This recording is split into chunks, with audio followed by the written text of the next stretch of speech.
men. And then you've got to say no grants will ever be given from either of these great institutions ever again based on race or sex or country of origin. They are going to be based solely on the scientific merit of the proposal. Nobody will get a grant because they're of a certain race or sex. Nobody will get a grant because they're from a country of a certain origin. Period. End of story. That's how I'd clean up the corruption in science. You know, I have a whole chapter. I have to tell you, it's a passion of mine, and it's only for people who really know anything about this. In Government Zero, I have a whole chapter on zero science, and I talk about Lysenkoism then and now, and how they purged scientists who dissent in Russia, and how Obama has purged scientists who dissent in America today.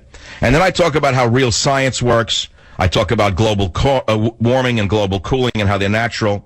And then I talk about inconvenient research, the Vostok ice core samples.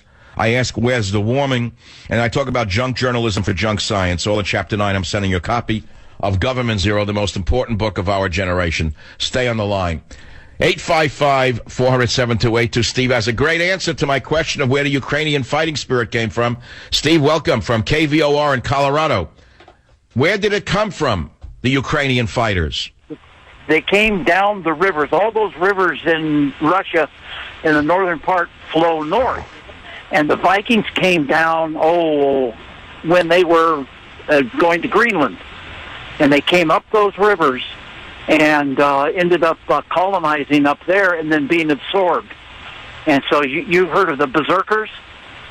Those crazy people that would carry big hammers and go into battle with, berserk. And so I thought that they were all across the bay from me in Berserkly. I didn't know that some of them were still over there. That's where they are. And but anyway, they came up those rivers and ended up being isolated and melting into the population. And so, does that explain why are these Ukrainians such amazing warrior? I mean, in the ring now, I kept asking, where did they come from? Or I see some of the Russian fighters who are absolutely not of any Viking descent. Some of them have the Mongol look. Have you seen some of them? Or the Tatar look on their face? Have you seen those? Yes. Same thing. These are naturally powerful, strong fighters who derive from a history of warriors. But it's a big change in the fighting world. There's no question about that. Steve, a copy of Government Zero goes out to you for Thanksgiving. Hey, I'll give it to my neighbor. Okay. Bernie, WABC, go ahead. You're on the air. What's on your mind? Yes, Steve. All right, whatever your name is, line 7, go ahead, please. Michael Savage. I just wanted to say to you that the ineffectiveness of this government is because our leadership is dumbing the population. I think a man like Trump is a productive, effective leader. This is my first time calling him. I'm a little nervous. But I think that the guy has driven management skills, productive and effective forms of leadership that people have to get behind. The question is, how do you motivate the youth? They usually... Well, hold on. Let me ask you. I'm going to ask you something. An interesting poll came out from Quinnipiac, whoever they are, if you want to rely on them. Do you know that the millennials, the younger voters, want anyone except Hillary Clinton? Did you know that she's despised by the younger voters? Did you know that, Bernie? I understood that. They don't like her. They look right through her. They don't want an old lady who they know has a shady past running America, not after Obama. And every poll is showing that. No matter what the news media may say, no matter what Jake Tapwater may say, no matter how they try to pin a new outfit on her, they don't like her. Distrust is obvious. The question is, how do you motivate? I may be the distrust, but it's something more than distrust about Hillary. She's not a likable person. She's mean-spirited. And most young people who have grown up as extremely liberated people do not want a nasty old woman telling them what to do. She looks just like a nasty old grandmother. They don't want her in the U.S. They don't want her in the White House telling them what to do in plain English. They don't like her looks, and that's why I think that's why they'll go for Donald Trump. Even though he's an older guy, he has a savoir-faire about him. I don't know if you heard the interview with him yesterday, but there was a certain distance in the conversation between him and I, distance from him, in him, that projected a sort of humor. There was a certain humor in Donald Trump. He's maintained a sense of humor behind it all. Secure.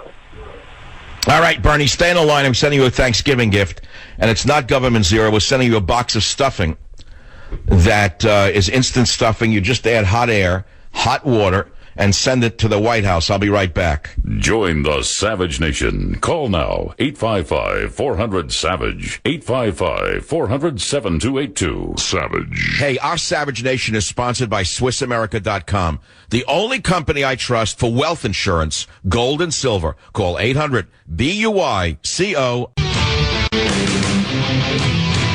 Can you imagine the people that Donald Trump might appoint to various departments? Look, I know my limitations. Someone says, oh, you're so smart. Well, I know what I know. I know what I don't know. But the thing is I also know how to listen to reality, and I know who's giving me the BS job. If I've had to do it to survive where I am, I can tell truth from fiction. So you look at a Department of Defense. Who would you appoint as Defense Secretary? If you were advising Donald Trump and he becomes president, who do you think he would pick? He once said he would put somebody like General MacArthur in there. And believe me, we have individuals in the military who are capable of running the Defense Department a lot better than the individuals that Obama has chosen, who've done nothing but basically spend their whole time trying to cut the budget of actual combat troops and integrate transsexuals.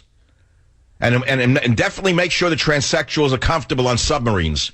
That's their whole goal. Make sure we can have a transsexual on a submarine. That's their whole motivation every night. They get up in the middle of the night not worrying about ISIS, but whether or not Caitlyn Jenner would be comfortable on a nuclear submarine. So that's something you'd think about. So who would he appoint? Well, for the Department of Defense, he picked probably some great general with combat experience, probably one of those who have been purged by Obama. But, just being a great war, a man who's been great in war doesn't make you a good manager. You're talking about a budget. You need a business person, primarily. And that's why most defense secretaries have come from the world of business. And I don't mean bureaucrats who've run businesses. I mean businessmen who've run businesses. They're the ones who could cut the fat out of defense. It's the same way I could cut the fat out of HHS. I've been talking about that, saying, like, if I ran the NIH. Well, the National Institute of Health is only a $30 billion component of HHS. You know how big the HHS budget is? Well, it's overwhelmingly big. The NIH consists of the National Cancer Institute, National Heart, Lung, and Blood Institute, Institute of Dental and Craniofacial Research, Institute of Diabetes and Digestive and Kidney Disease, Institute of Neurological Disorders and Stroke, Institute of Allergy and Infectious Disease, Institute of General Medical Science, Child Health and Human Development, National Eye Institute, and so on. All of these sub-institutes are probably doing good research in part, but the cost of operating all of these individual institutes has to be evaluated. And that's something that's not been done in 50 years in this country. These organizations have just become bloated and bigger and bigger and bigger, and a lot of the money is going unnecessarily, frankly, for management rather than for research. And there's another element to this. I know most of you don't even want to hear this, but I'm just thinking ahead. How much of the research dollars that is spent are sent to foreign laboratories? What percentage of this NIH budget is sent to overseas laboratories like in Pakistan or India or even China? How much research are we funding in these countries, and why should we be funding them when we have our own scientists who are going begging? Think of all of the postdoc students in this country who would love a job in basic science. I would take the money from these, as I say, foreign research laboratories or foreign universities and bring it all home. I'd hire American PhDs, American MDs, and research scientists of that nature, and I would make sure the money is spent here. So there's an awful lot that could be done by a competent manager who is thinking of America first. And the same applies to every department in this country. Every department could benefit from let's say a diet, a weight loss diet. Cut the fat out of it by 20%. I guarantee you, if you tightened up all of these institutes, they wouldn't even feel it. And then get rid of a lot of the management. The same thing you would do in a corporation. Take out the management, don't take out the researchers. This is the Savage Nation. Be here or be nowhere. And don't forget Government Zero for the holidays. Join the Savage Nation. Call now, 855-400-SAVAGE, 855-400-7282. Savage. Psychological nudity. Listener discretion is advised.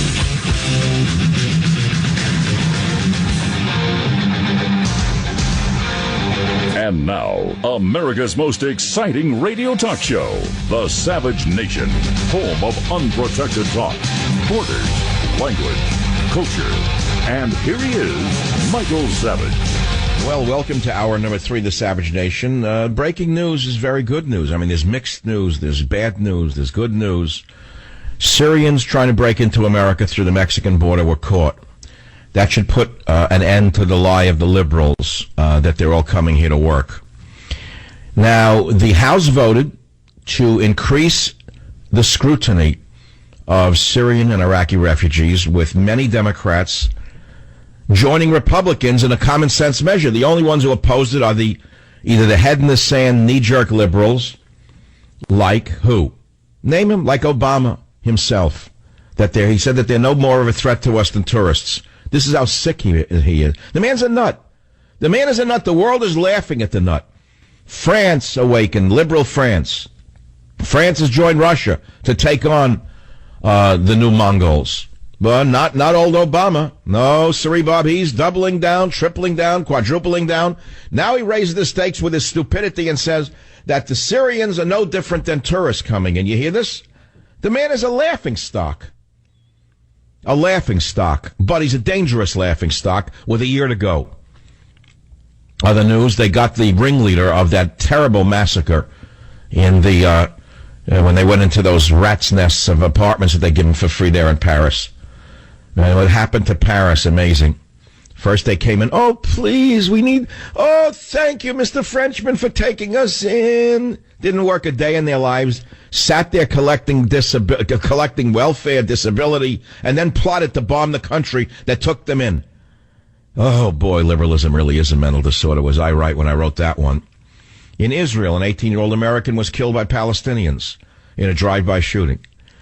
18-year-old from Boston is among 3 people killed in a Palestinian terror attack in the West Bank, which came right after a knife-wielding Palestinian killed 2 people in a Tel Aviv attack. Apparently, there is a jihad, a worldwide jihad going on right now from the Middle East to the Middle West.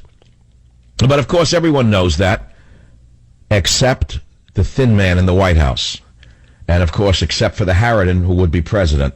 She also denies that it's anything to do with clash of civilizations or a clash of religions. She ought to study a little bit of her history to find out that she's wrong. Now, let's go to the callers. KKOB, Leo, you're up on the Savage Nation. What's your point?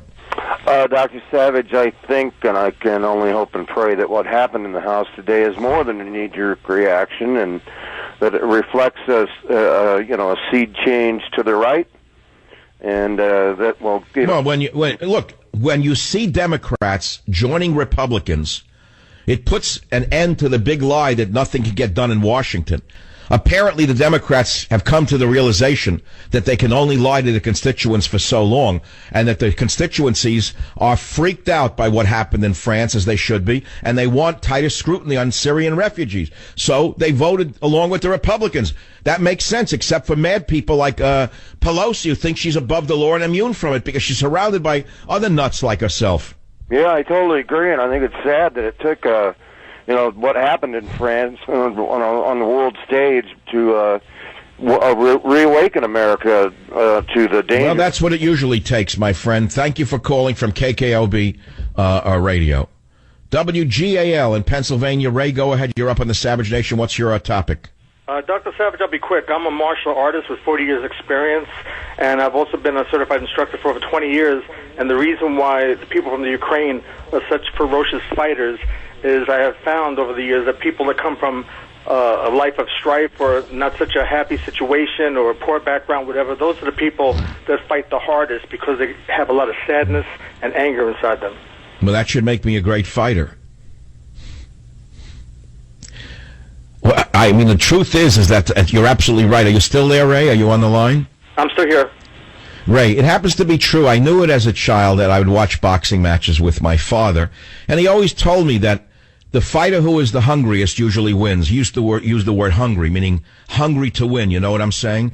He also said that those who have the killer instinct usually win. You would agree with that, correct? Without a doubt. My instructor used to tell me when I used to go to tournaments,